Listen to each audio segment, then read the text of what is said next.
Happy New Year, everybody, from Pep and I, and welcome to the first video from the Alfa showroom in 2024. We're going to do something we haven't done before, really. Normally we go to car shows, look at other people's cars, pick a car of the day and sort of generally wax lyrical about the Fiats, Lancias, Alfa Romeos, all Italian cars that we find at these events. We're going to do something slightly different this time around. I don't know about you, but over Christmas and New Year, when you're a bit fed up with Christmas TV and everything else and full of mince pies, you start heading to YouTube and things like that and looking at the things you're interested in. So I spent a huge amount of time watching videos from Matt Armstrong, from Tavarish, from Drive Tribe, about cars that have been, need repairing, and people putting them together.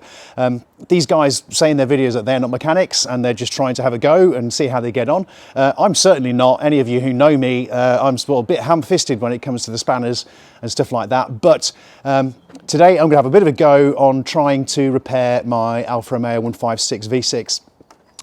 It's a car that's had a bit of a checkered history. It's had at least 12 years off the road, where it really sat at the bottom of someone's garden, rusting away politely. I'm going to put a little screenshot of the MOT history on the screen in a moment, so you can kind of see what's going on there. And as many of you will notice, it's quite a long list of failures when I first got this car and put it into MOT, and then decided to take, on reflection, a massive leap into the unknown about how to bring this car back to life.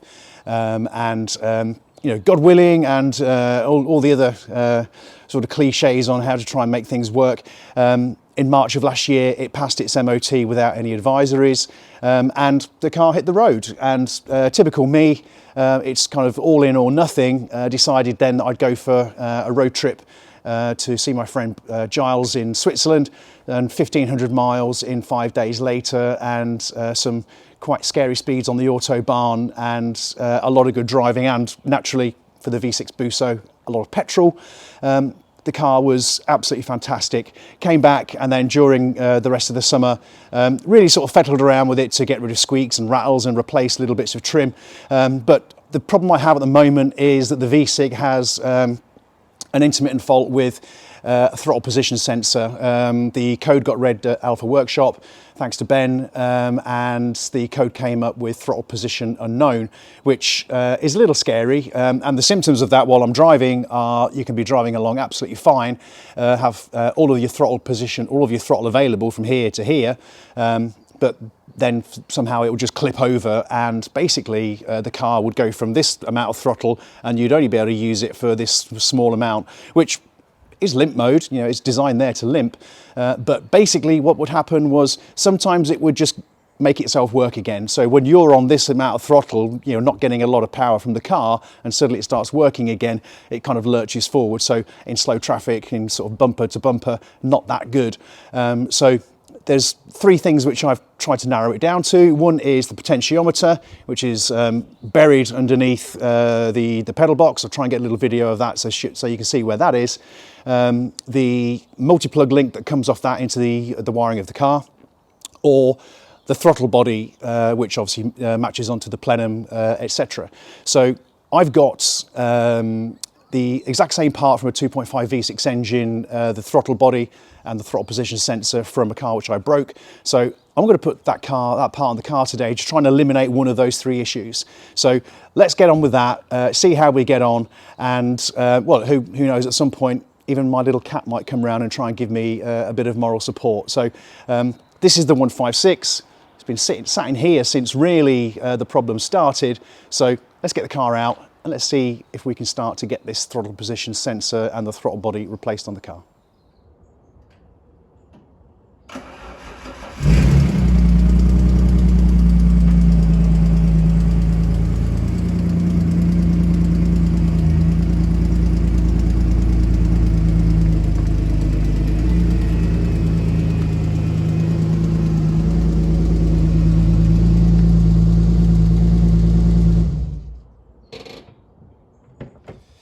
Okay, so this is the engine of the 2.5 V6 24 valve 156, and it looks pretty good. Spent a lot of time sourcing new pipes and getting plenums and edging covers painted and various other bits and bobs. This is the part that we're looking to change today, so that will mean removal of this beautiful Auto Delta carbon airbox and this, and I've got the other part from the other car together with some gaskets which I ordered. So here's the replacement part, which will fit just exactly like that, and some gaskets to go in between, which I ordered from Gary at Alfa. Thank you, Gary. You sent me a spare one just in case I decided to mess it up, so thanks.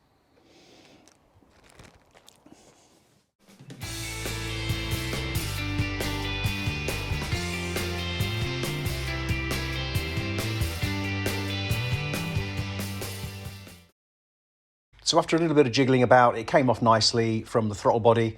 Now it's time to get the socket set out and remove the 4 bolts that hold on the throttle body to the plenum.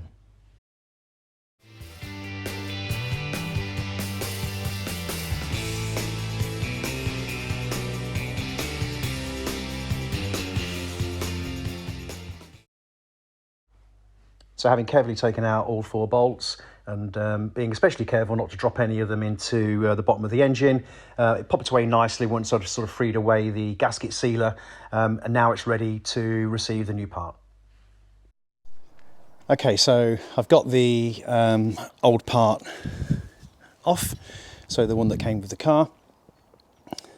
Here we go. There's a little bit of sealer around there, and there's a little bit on the plenum, so I'm just going to clean that off because I've got clean gaskets for this, so that'll be putting on. A lot of you will be screaming at the television. As I said, I'm not a mechanic, and I've watched on YouTube about how some of these things are done, so I thought I'd just have a go. So while that airbox and the air pipe, most of you would say undo this little clip just here. However, I don't have the right tool to put them back together, and I don't want to break anything, so I've just been muggling around as best I could to get to this position. So a little bit of a clean off of those parts now. Going to put the new throttle body in, clip in the multi-plug, and then reassemble, and then see how we go.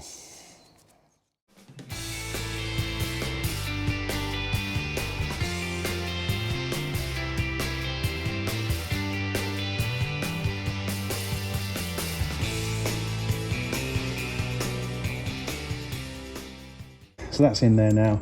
Now we're just going to put the airbox back on. So I put this cover on, tighten up the clamp, pop that back in there, put the battery back on, and then start it up and see how it goes.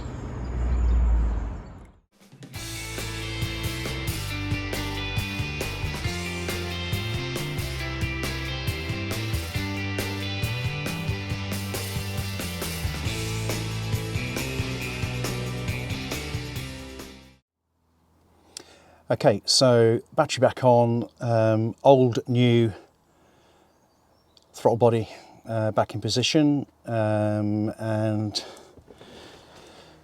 let's give it a try. Hopefully nothing drastic happens.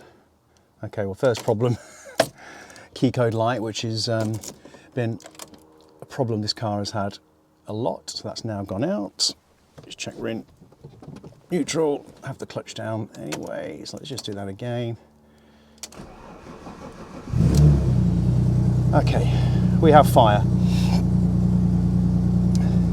So the problem with the car has been that the throttle, I rev the throttle now, that's all good, but I can take it for a run at the road, and what's been happening in the past is that the car would effectively just cut out and give me slightly, very, very limp mode, so only the very last sort of 10-15% of the throttle pedal travel all the way down to the floor.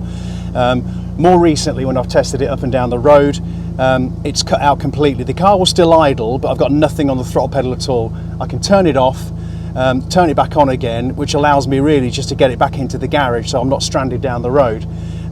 So what I'm going to do is I'm going to spin up and down the road with this, just to see whether this is helping the problem, or whether this has actually just ruled out one of the three issues that I've got. So it was potentiometer, it was the wiring from the potentiometer into the car through the multi-plug, or the throttle position sensor. So fingers crossed, I'll be back to you in a moment once I've got to drive up the road, and we'll see what the issue has been and whether it's been cured or not.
Well,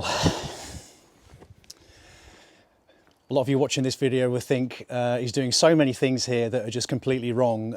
He's not using the right tools, he's not using the right things, he's not doing the right, he could have done it so much faster if he'd done it this way. Like I said before, I don't have any workshop manuals, I've got no mechanical experience.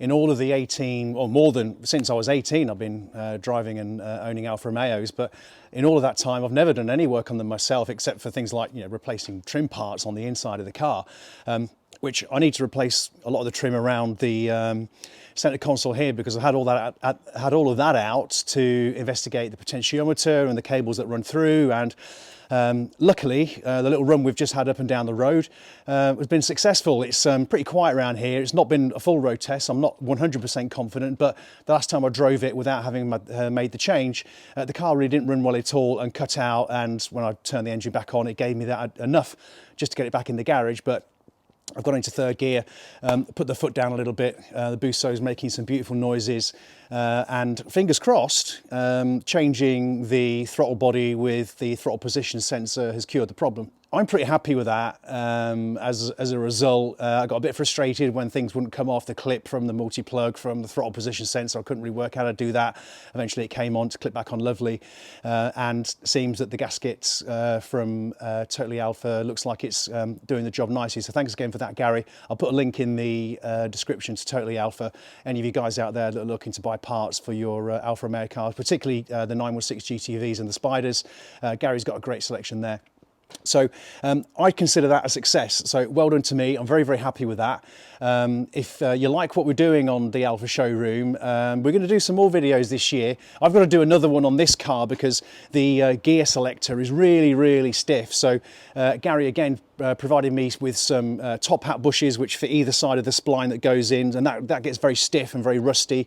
So that's got to come out. That's going to be a bit more of a job for me, but I feel much more confident having done that today, and maybe next weekend I'll give that a crack, and maybe it might not be so bloody cold where my hands are absolutely white at the end. So thanks for watching. Remember to subscribe, and we'll be along again at some point with another video.